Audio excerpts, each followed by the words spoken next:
Hello friends, welcome to our YouTube channel Shiksha Ghat. दोस्तों, अभी जो हम बात करने वाले हैं, जो अक्सर सवाल उठता है कि छुट्टी का जो नियम है, अक्सर हम लीव के लिए जो अप्लाई करते हैं तो बहुत सारे शिक्षक कंफ्यूज रहते हैं कि क्या नियम है, क्या हमें सीएल कितना मिल सकता है, अगर बीच में छुट्टी पड़ जाती है तो आगे पीछे हम सीएल ले सकते हैं या नहीं। बहुत सारे शिक्षकों का ये सवाल उत्पन्न हो रहा है, जिसमें वो पूछते हैं कि हमारे प्रधान अध्यापक जो हैं मना कर रहे हैं छुट्टी के लिए, आखिर ऐसा क्यों स्थिति उत्पन्न होती है। तो उसी के बारे में जो भी इस वीडियो में हम लोग देखेंगे कि जो शिक्षा विभाग में जो छुट्टी का नियम है वो किस प्रकार है, क्या उसमें है, वो सारी चीज़ें मैं इस वीडियो में बताने वाला हूं। और उसकी जो नियमावली है, अगर आपको कहीं दिक्कत है, उस नियमावली को हेड एचएम के पास अपना दिखा दे, अगर कोई एचएम छुट्टी के लिए मना कर रहे हैं तो। आइए देखते हैं इस वीडियो में क्या है। देखिए, जो ये नियमावली प्रस्तुत की गई थी, डिस्प्ले हुई थी, वो थी 2 जून 2025 को ये नियमावली जारी हुई थी, जो सरकार के जो उप सचिव है अमित कुमार पुष्पक के द्वारा सभी जिला शिक्षा पदाधिकारी को इसको मार्गदर्शन करना है। जिसमें आप लोग सभी जानते हैं कि टोटल जो आकस्मिक अवकाश के बारे में बात हुआ था कि टोटल जो सीएल मिलता है वो मिलता है 16। इसका एक जो नियम है वो ये है कि लगातार आप 10 ऐसे अवकाश, सार्वजनिक अवकाश सहित लगातार 12 दिनों से अधिक अवधि के लिए स्वीकृत नहीं किए जाएंगे।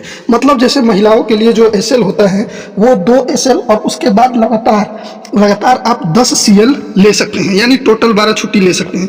लेकिन जैसे मान लीजिए, अगर उदाहरण देते हैं कि ट्यूसडे और वेडनेसडे को स्कूल हॉलीडे है, सपोज करते हैं, ठीक है, और आपने मंडे को सीएल ले लिया है, तो ये वेडनेसडे के बाद जो थर्सडे आएगा उस दिन अगर आप सीएल लेते हैं, जैसे थर्सडे को भी अगर आप सीएल लेते हैं तो ये दोनों छुट्टी भी सीएल में काउंट मानी जाती है।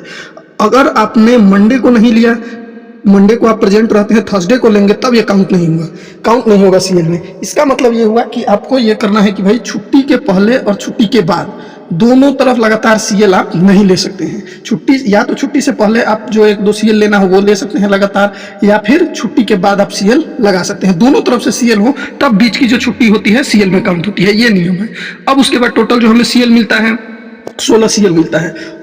उसके बाद दूसरा जो छुट्टी है हम लोग का विभाग से मिलता है वो ये है विशेषावकाश। ये महिलाओं के लिए है, 2 दिन का आप मंथ में कभी भी ले सकते हैं। इसके लिए प्रभारी प्रधानाध्यापक आपको मना नहीं कर सकते हैं। और वही बात है, ये सब जो छुट्टी है, अगर शिक्षक हैं आप तो आपको अपने प्रधानाध्यापक के नाम से अप्लाई करना है, और उसके बाद दूसरा प्रधानाध्यापक को अप्लाई करना है, और उसके बाद अगर आपको मतलब अगर आप एचएम हैं या कुछ और हैं तो आपको प्रखंड शिक्षा पदाधिकारी से अप्रूवल कराना है, ठीक है। और वही जो मैंने पहले बताया कि सीएल के साथ 2 दिन, तो वही 12 दिन, ये हो गया।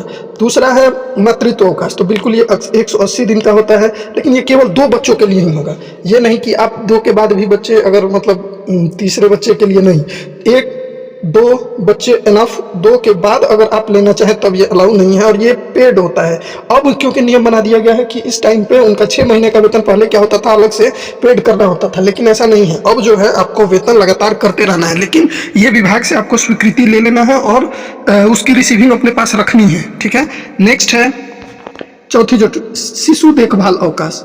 यह 2 वर्ष लगभग 730 दिन के लिए मिलता है, और अगर आप तोड़ फोड़ के लेते हैं, मतलब बीच बीच में कुछ दिन के लिए लेते हैं, तो साल में 3 बार ले सकते हैं, यानी टोटल सर्विस में 730। और वही इसको पहले जिला शिक्षा पदाधिकारी द्वारा ये डायरेक्ट आपको डीईओ से अप्रूव कराना पड़ेगा, ठीक है। और यहाँ पे आप पढ़ भी सकते हैं, नियमावली में क्लियर लिखा हुआ है, अगर बीच बीच में लेते हैं तो आपको साल में 3 ही बार ये स्वीकृत होगी, इससे ज़्यादा नहीं, ठीक है। उसके बाद पितृत्व अवकाश, ये पुरुषों के लिए होता है, 15 दिन का, मतलब 15 दिन पहले से 6 महीने तक की अवधि के बीच लगातार 15 दिन, मतलब जब बच्चा होने वाले के 15 दिन पहले से जो डॉक्टर ने दिया है डेट डिलीवरी का, उससे 15 दिन पहले, या फिर कितना 6 महीने तक की अवधि, जब तक 6 महीने तक का बच्चा हो जाएगा तब तक 15 दिन को आपको छुट्टी मिलेगी। और ये सारे जो अवकाश अभी बताए ये डीईओ से अप्रूव होंगे। ये अभी के 3 मैंने बताए, उसके पूर्व के सीएल जो है वो आप हेडमास्टर प्रभारी आपके अप्रूव करेंगे। और ये भी जो होगा, ये आवेदन फॉरवर्डिंग जो करेंगे ये वही करेंगे सक्षम प्राधिकार जो आपसे ऊपर है। नेक्स्ट है पितृत्व अवकाश के बाद उपार्जित अवकाश। ये एक अधिकतम 300 दिन तक ऐसे अवकाश को संचित रखा जा सकेगा, और ये भी जिला शिक्षा पदाधिकारी को, ठीक है। और उसके बाद आधे वेतन पर छुट्टी, ये आपको मिलेगा लगभग 180 दिन की, ठीक है। अगर 180 दिन से ज़्यादा होता है तो वो किसी और छुट्टी में कन्वर्ट हो जाता है, ठीक है। नेक्स्ट है रूपांतरित छुट्टी। तो वही बिहार सेवा संहिता की जो नियम है उसमें 180 दिन अर्थात आधे वेतन की जो अर्जित 180 दिन की छुट्टी है, जैसे 180 दिन अर्थात आधे वेतन की अर्जित 360 दिन, 180 दिनों का पूर्ण वेतन पर अवकाश का रूपांतरण होगा। यदि आधे वेतन का अवकाश 360 दिनों से कम अर्जित होगा तो उतने कम दिनों का अवकाश रूपांतरण की स्वीकृति दी जाएगी। यानी पूर्व से आपने कोई छुट्टी ली है तो ये रूपांतरित वाले छुट्टी में वो कन्वर्ट हो जाएगा, ठीक है। और ये भी स्वीकृत कौन करेगा? जिला शिक्षा पदाधिकारी। असाधारण अवकाश, असाधारण अवकाश ये ऐसा अवकाश होता है जो मतलब ये उम्मीद, जैसे इसमें ये बोलते हैं कि बिहार सेवा के जो नियम ये 180, 236, 248 के तहत यह वह अवकाश है, इसमें वेतन आपको नहीं मिलेगा। जैसे असाधारण अवकाश जो स्टडी लीव लोग लेते हैं या फिर कोई अन्य तरह का कोई इमरजेंसी जैसा, तो इसमें आपको वेतन प्राप्त नहीं होगा और इसमें इसको स्वीकृत कराने में बहुत दिक्कत होता है, ये ध्यान रखेंगे। नेक्स्ट है अधेय छुट्टी, लीव नॉट ड्यू। यह छुट्टी स्वास्थ्य प्रमाण पत्र पर, मेडिकल लीव इसको बोलते हैं। और सरकारी सेवक जो आधे वेतन पर छुट्टी उपार्जित करेंगे, यह छुट्टी उसमें से काट ली जाएगी। जैसे आधे वेतन पर जो जितनी छुट्टी मान्य है उससे अधिक अगर लेते हैं तो ये ऑलरेडी वो वाली छुट्टी मेडिकल लीव में कन्वर्ट हो जाती है। और ये सारी छुट्टी जो अप्रूव करेंगे वो मुख्य डीईओ ही अप्रूव करेंगे। अब मुख्य सवाल ये उठता है कि ये छुट्टियां प्रोबेशन पीरियड में ले सकते हैं कि नहीं। चलिए ये तो हर कोई समझ गए होंगे, नियमावली बहुत पुरानी है, लेकिन सवाल उठता है कि ये छुट्टी प्रोबेशन पीरियड में ले सकते हैं कि नहीं।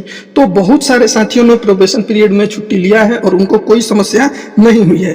केवल यहाँ आप देख सकते हैं विद्यालय अध्यापक को विद्यालय में योगदान की तिथि से नियमानुसार देय होगा। ये जितनी भी छुट्टियां हैं ये सब ज्वाइनिंग के बाद से ही आपको देय होगा, तो इसमें कोई भी दिक्कत आपको नहीं आएगी। तो ये जो बार बार सवाल उठता है कि हम ये छुट्टी ले सकते हैं या नहीं, होगा या नहीं, तो इसमें ज़्यादा कंफ्यूज होने की ज़रूरत नहीं है। आपको ज्वाइनिंग के बाद से ही ये सारी छुट्टियां अवेलेबल है। इसके बाद एक जो चीज़ और सवाल उठता है वो यहाँ पे है कि नियम 152 के अनुसार छुट्टी का अधिकार पूर्वक, मतलब जो आपके एचएम होंगे वो आवश्यकता अनुसार छुट्टी में ये कर सकते हैं कि जैसे 10% छुट्टी का नियम है विद्यालय में, शैक्षणिक स्थिति को देखते हुए उसमें कोई परिवर्तन ना हो, उसमें कोई ऐसी स्थिति ना हो जिससे शैक्षणिक व्यवस्था में परिवर्तन करना पड़े, तो हेडमास्टर आपकी छुट्टी को स्वीकृत या अस्वीकृत कर सकते हैं। और इसी का फायदा अक्सर कई जगह प्रधानाध्यापक गलत तरीके से उठाते हैं। तो अगर ऐसी स्थिति आपके साथ उत्पन्न हो रही है तो आप इसको क्या करें, नेक्स्ट टाइम इसको और किसी और से मतलब अप्रूव कराने से पहले नेक्स्ट किसी और क्या बोलते हैं उसको अधिकारी जो उनसे ऊपर सक्षम प्राधिकार है उनसे आप अप्लाई करवा सकते हैं। अगर ये वीडियो पसंद आई हो तो मेरे चैनल को लाइक, सब्सक्राइब और शेयर करें। धन्यवाद। जय हिंद।